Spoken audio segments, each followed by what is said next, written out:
Welcome back, everyone. Today we're trading city life for the wild mountains of Southeast Asia to explore the Hmong people. Buckle up. These traditions will make your family gatherings look tame. This isn't your average travel vlog. We're diving into wild customs, bold fashion, and dating rituals that'll blow your mind.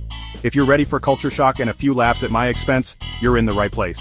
Smash that subscribe button so you don't miss more offbeat adventures. Enough talk. Let's jump into the 8 most bizarre Hmong traditions. Let's do this.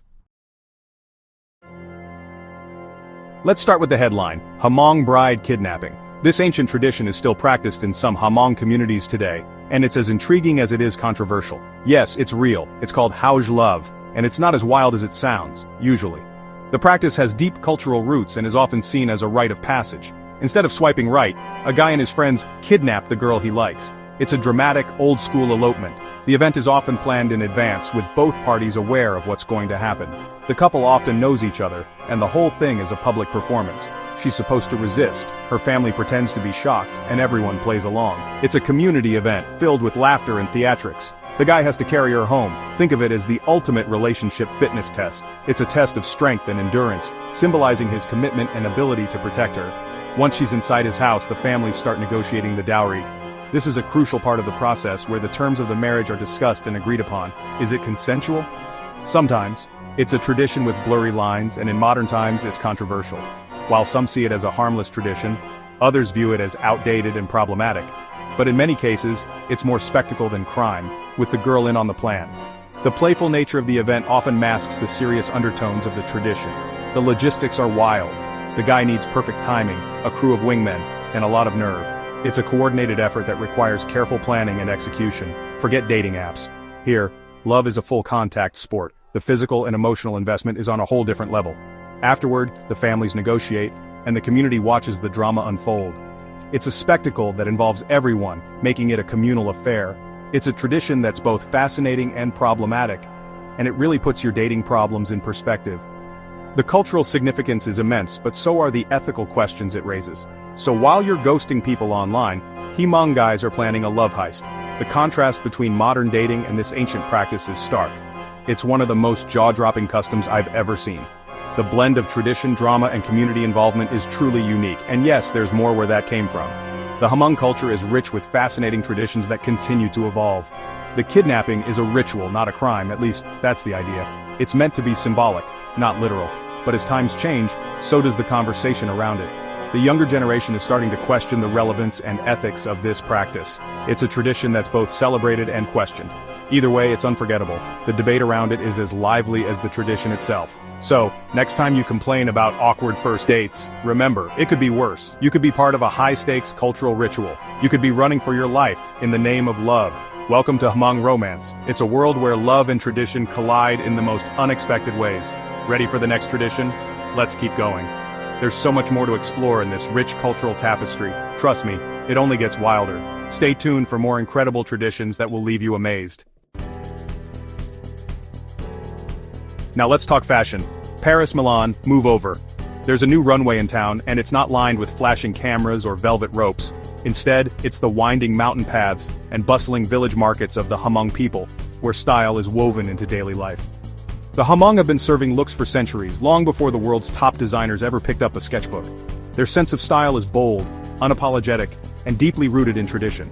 Their clothes are explosions of color. Indigos, pinks, greens, reds, crafted with batik and intricate embroidery. Every pattern tells a story, every color has a meaning, and every piece is a celebration of heritage. Women wear pleated skirts made from up to 40 meters of fabric, layered with aprons, leggings, and jingling silver jewelry. The movement of the skirts is mesmerizing, and the sound of the jewelry is like music as they walk. Each Hmong subgroup has its own style. Flower Hmong go wild with embroidery, Black Hmong rock deep indigo. These differences aren't just about fashion, they're about identity, history, and pride in one's roots. Men's outfits are simple but cool, loose, dark, and practical. They're designed for hard work, but there's an effortless style to them that stands out. Almost everything is handmade, from growing the hemp to weaving and dyeing the fabric. The process is slow, careful, and passed down through generations, making each garment truly one of a kind. These aren't just clothes, they're living history, connecting people to their land and ancestors. Wearing them is a way of honoring family, culture, and the stories of those who came before. Fast fashion, forget it. Hmong style is timeless, sustainable, and full of meaning. Each piece is made to last, to be repaired, and to be cherished, not tossed aside after a season. Every stitch is a statement of identity and pride. The skill and patience poured into each garment is a testament to the artistry of the Hmong people.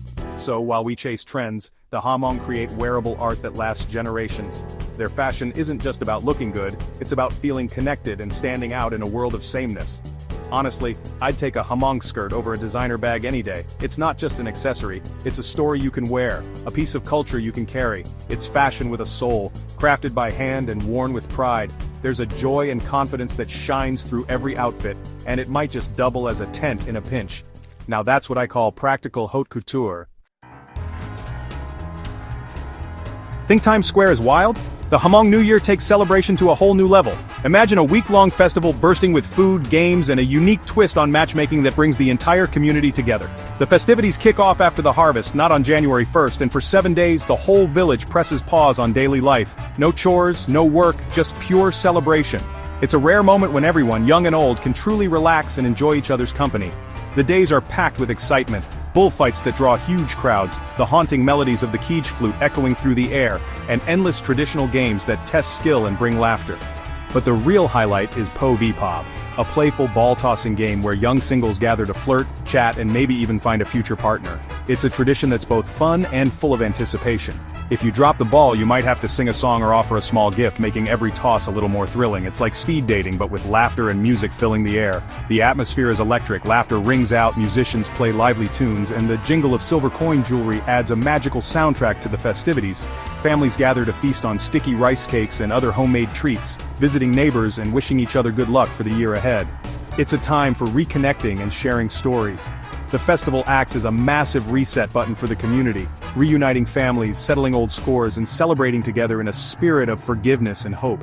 When night falls, the celebrations don't stop. Lanterns and torches light up the village, and the energy is contagious. Our midnight champagne toast has nothing on this. Everywhere you look, there's a sensory overload of color, sound, and pure joy. The vibrant costumes and decorations make every moment feel like a living painting. The festival is about gratitude, connection, and letting loose, dancing, singing, and celebrating the bonds that hold the community together. If you want to witness a true celebration of life, this is it. The energy is infectious, and the joy is impossible to resist. Forget the ball drop in Times Square. This is the party of the year, and everyone's invited. And let's not forget the food. Each dish is a celebration in itself, bursting with flavor and tradition. So, next New Year's, maybe skip the crowds and cold of Times Square. Head to the mountains where the Hmong welcome you with open arms and unforgettable memories. Experience a New Year's celebration that will change the way you see the holiday forever. Ready for more? Let's zoom in on Hmong embroidery, or flower cloth. This isn't grandma's hobby, it's a mind-blowing art form passed from mother to daughter. Each stitch tells a story, history, folklore, even migration. Patterns are memorized, not drawn, and a single piece can take months or years. Baby carriers, hats, funeral robes, everything gets embroidered, often with protective symbols. A woman's skill in Page Taub was once her marriage resume. Today, these textiles are vital income, but mass production threatens the tradition. When you see Hmong embroidery, remember, it's not just a souvenir, it's a piece of someone's soul. Every thread is a legacy, it's wearable history, and it's breathtaking. Support the real artists. This is the Gucci of the mountains. Forget city apartments. The Hmong live on mountaintops, literally in the clouds. Villages are perched high for defense and epic views. Think green terraces, misty valleys, and endless sky. The commute? Steep winding paths that make a stairmaster look easy. Homes are built from wood, bamboo, and clay, with a central hearth for warmth and cooking. Life here is tough, farming steep slopes, hauling supplies, braving harsh weather. But it breeds resilience and strength. The air is clean, the nights are starry, and there's a deep connection to nature. It's peaceful, isolated, and forces you to be present. For the Hmong, these mountains are fortress, sanctuary, and paradise. They carved out a home among the clouds. It's a lifestyle that's as challenging as it is beautiful. City life suddenly seems overrated. This is living Hmong style.